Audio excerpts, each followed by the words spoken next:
Kwingineko, Wizara ya Leba imetoa zaidi ya shilingi bilioni 2 za Inua Jamii kama sehemu ya ufuatiliaji unaoendelea wa juhudi za tathmini katika kaunti ya Nairobi. Mkurugenzi wa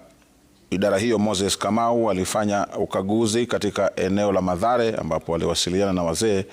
na walezi wa watu wenye ulemavu ili kupata maoni yao juu ya programu hiyo.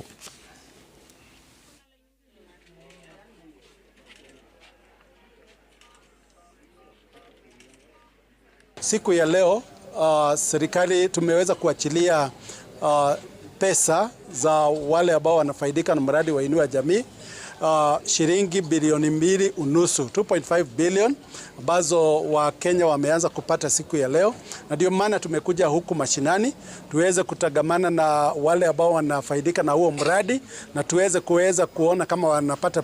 zile pesa bila tashwishi yoyote. Furahia kwa sababu Inua Jamii inanisaidia hata kama sio pesa mingi, kuna mahali inanisaidia kwa sababu nikishanganya na hizo za SHA